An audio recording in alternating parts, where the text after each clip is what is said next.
না, ছেলেটার মধ্যে সংস্কার আছে, সবই করেছে, বাচ্চাদের কথা ভাবেনি, ডালটা একটু ঝাল হয়ে গেল।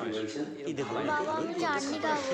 না, আচ্ছা তারা চাটনি ঠিকই বলেছেন, যা বলেছেন, হ্যাঁ হ্যাঁ সত্যি এটা ঠিক হলো। বাবা, তুমি তো তোমার বাবার কাজটা সুন্দর করে করছো, কিন্তু এই তোমার ছেলেরা কি আর এরকম করবে?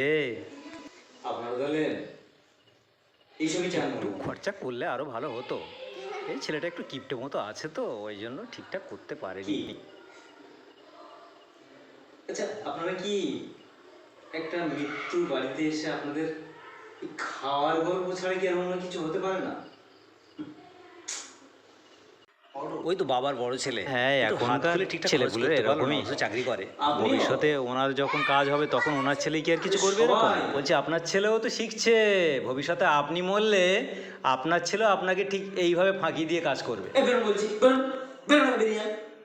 কি হলো, বাবার কাজ অথচ কি অভব্য ব্যবহার! সভ্যতার একটা শেষ থাকে।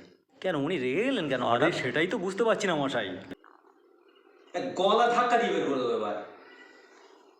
আরে মশাই, কি হয়েছে? রাগ করছেন কেন? কি ঠিকঠাক ছিল, হয়েছে? কিন্তু হঠাৎ করে কি হলো? শ্রাদ্ধ বাড়িতে এসে আপনাদের কোনো মানে একটা কি বলবো, আপনাদের কোনো সিম্প্যাথি নেই, এমপ্যাথি নেই। এটা ভালো হয়েছে, ওটা ভালো হয়েছে, এটা ভালো হয়নি, ওটা ভালো হয়নি। আরে খাওয়া বের করে দেবো, গলা টিপে সব বের করে নেবো।